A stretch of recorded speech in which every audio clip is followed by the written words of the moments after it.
অন্তর্বর্তী সরকারের আমলে ভারত বিদ্বেষী মনোভাব ক্রমশই বাড়ছে প্রতিবেশী বাংলাদেশে। এই পরিস্থিতিতে নতুন করে মাথাচাড়া দিয়েছে সীমান্তে অনুপ্রবেশের বিষয়টি।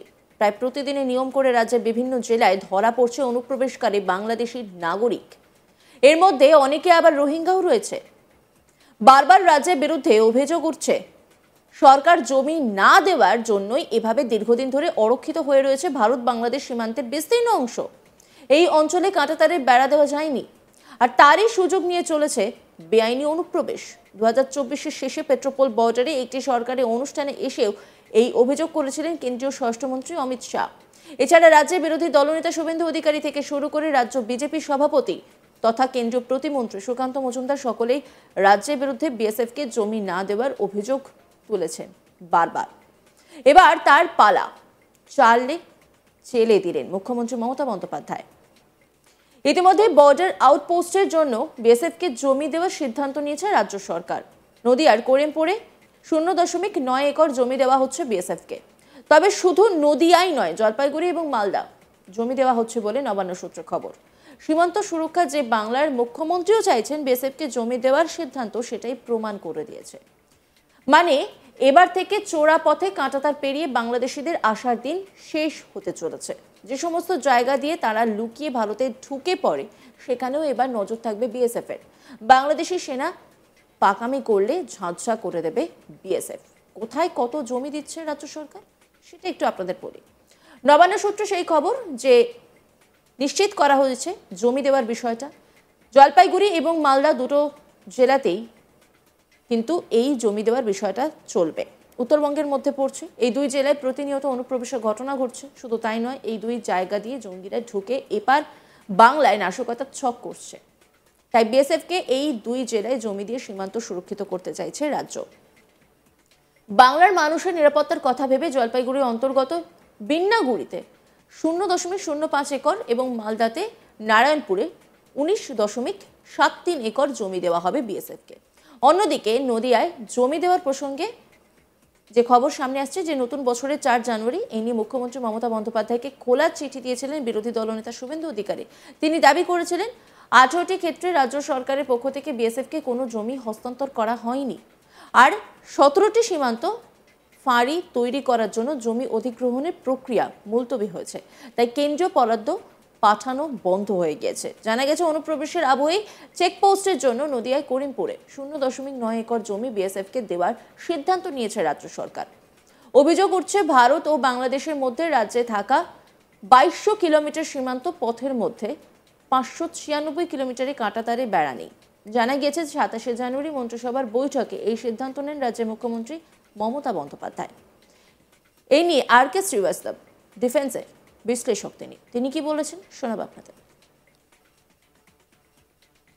স্টেট গভর্নমেন্ট গতকাল একটা ক্যাবিনেট মিটিংয়ে ডিসিশন নিয়েছে ওরা 20 একর জমি এখন বিএসএফকে দিচ্ছে বা কাঁটাতার বানাবার জন্য, রাইট? আর এটা ওদের একটা উইদিন এ উইক, এই সপ্তাহের মধ্যে ওয়েস্ট বেঙ্গল গভর্নমেন্টে এটা দ্বিতীয় ক্যাবিনেট ডিসিশন হলো যেখানে ওরা বিএসএফকে কাঁটাতার বানাবার জন্য মাটি দিয়েছে। এটা তার জন্য আমি বলি আপনাদের সব মিডিয়া লোককে আমি খুব ধন্যবাদ জানাই। আপনারা যদি এটা প্রকাশে না আনতেন, যদি আপনারা কাঁটাতারে জায়গা আপনারা না যেতেন বা আপনারা এই যে কথাটা আছে যদি জনগণের মধ্যে যদি আপনারা না তুলতেন তাহলে এটা সম্ভব ছিল না। That is point 1। Point 2, actual turning point এসছে আপনার 24-25 জানুয়ারি রাত্রিবেলা। আপনি দেখবেন বিএসএফ এই নদিয়া জেলায় 4টে একটা আন্ডারগ্রাউন্ড বাংকার আপনারা বলছেন, আমরা বলছি টেররিস্ট হাইড আউট, ওইটা ডিসকভার করলো। এটা একটা তো ফ্যাক্ট, ওটা সবাই দেখতে পেরেছে। অ্যান্ড তারপর পশ্চিমবঙ্গের সরকারের কাছে আর কোনো রাস্তা ছিল না। কেন যে জানেন, এরকমই জিনিস যেটা আপনারা বাংকার বলছেন আমরা বলছি ওটা টেররিস্ট হাইড আউট। এটাই কাশ্মীরে এরকমই টেররিস্ট হাইড আউট বানানো হয়েছিল আগে, যার মধ্যে অস্ত্রশস্ত্র এসছে, তারপর ওখানে জঙ্গিরা এসছে, ওখান থেকে হাতিয়ার তুলে তারপরে ওরা সন্ত্রাসের এত বড় জিনিস জেএনকেতে আমরা কত বছর ধরে ওটা লড়ছিলাম। আমরা 20 বছর 30 বছর লেগে গেছে, এখন আমরা গিয়ে শান্তি এনেছি, ওখানে ফেরত করতে পেরেছি। এই পশ্চিমবঙ্গে এটা প্রথমবার যখন মিডিয়াতে তুলে ধরা হলো কি এই যে কাঁটাতারের জিনিস, যেটা 50 বছরে যখন আমরা বলছি যে শেখ হাসিনা বাজেদ আমাদের একটা ফ্রেন্ডলি কান্ট্রি, তার সত্ত্বেও আমরা কাঁটাতার বানাতে পারিনি।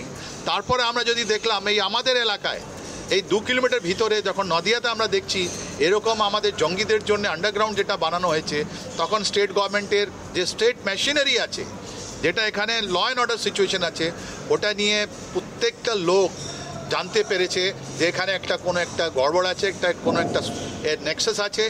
ওর মধ্যে কি আছে জানেন, পাকিস্তানে আইএসআই পয়সা দিয়ে সব করিয়েছে, আর ওরা অনেক দিন ধরে, এটাই তো ডিপ অ্যাসেট। আর 21 জানুয়ারিতে কি হয়েছিল, 21 জানুয়ারিতে ঢাকায় গিয়ে পাকিস্তান আইএসআই মেজর জেনারেল ওখানে গিয়েছিলেন, ওরা ডিজিএফআই যেটা বাংলাদেশ ছিল ওর সঙ্গে কথা বললেন। কি কথা বললেন? ওরা কথা বললেন এরকম লোক যাদেরকে ওরা 50 বছর দিয়ে পয়সা দিয়ে ওরা আমাদের মাটিতে, বাংলাদেশ পশ্চিমবঙ্গের মাটিতে যাদেরকে বড় করেছেন পয়সা দিয়ে, ওদেরকে রাজনীতির একটা জায়গা দিয়েছেন।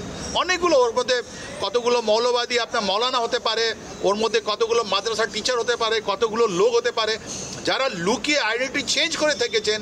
ওরা ওই পয়সা দিয়ে, ওই স্মাগলিং রুট দিয়ে ওরা এই সবগুলো আন্ডারগ্রাউন্ড বানিয়েছিল। ওর মধ্যে আজকে আপনাকে দেখানো হয়েছে ফেন্সি ড্রিল, ওর মধ্যে ছিল আপনার এক্সপ্লোসিভ, ওর মধ্যে হবে আপনার ওয়েপেন, ওর মধ্যে হবে অনেকগুলো জিনিস, যেটা আপনাদের ওরা যা বলছে কলকাতা দখল করব, ওইটাই ছিল প্রথম স্টেজ। এটা শুধু তো 4টে এখন ডিসকভার হয়েছে নদিয়া ডিস্ট্রিক্টে।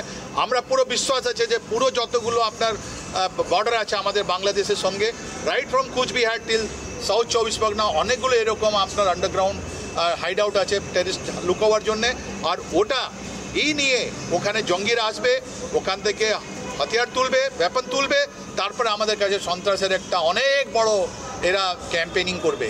আর এই জন্যে ওয়েস্ট বেঙ্গল গভর্নমেন্ট, যখন আপনারা মিডিয়ারা এটা দেখেছেন, পাকিস্তান আইএসআই নামটা যখন বেরিয়েছে তখন এরা ক্যাবিনেট ডিসিশন নিচ্ছ। এটা তো অনেক আগে হয়ে যেতে পারত। তাহলে একটা টেন্ডেন্সি এসে গেছিলো যে আপনার স্টেট গভর্নমেন্ট বলবে সেন্টারকে, সেন্টার বলবে স্টেট গভর্নমেন্ট, সেন্টার বলবে যে আমাদেরকে পশ্চিমবঙ্গ মাটি দিচ্ছে না, আর আমাদের পশ্চিমবঙ্গ বলবে যে বিএসএফ লোক তো সেন্টারের লোক, আমি কি করতে পারি। তো এইটা নিয়ে একটা নোরা কুস্তি হচ্ছিল, আর হাজার হাজার কোটি টাকার একটা স্মাগলিং হচ্ছিল, তার সঙ্গে সঙ্গে আসছিল এখন সন্ত্রাসবাদীরা। আর এইটা অ্যাকচুয়ালি কালমিনেট হচ্ছে। আমরা এখন এক্সপেক্ট কী করবো, যেটা আপনার আন্ডারগ্রাউন্ড বাংকার ধরা পড়েছে, ওই বাংকার যে যার মাটিতে ধরা পড়ছে ওকে এনআইএ অ্যারেস্ট করেছে, কি ওদের ফলো আপ কী হয়েছে। আর এই মাটি যেটা কালকে আমাদের দ্বিতীয়বার যে পশ্চিমবঙ্গ যেটা জমিটা দিয়েছে, ওর উপরে কত তাড়াতাড়ি কাঁটা তার বানাতে পারে। আর আপনারা ওটা গিয়ে দেখবেন যে ওখানে কাঁটা তার হয়েছে কি হয়েছে না, কি কমপ্লিট হয়েছে কিনা, কাজ ইনিশিয়েট হয়েছে কিনা, ওইটা দেখা অনেক দরকার।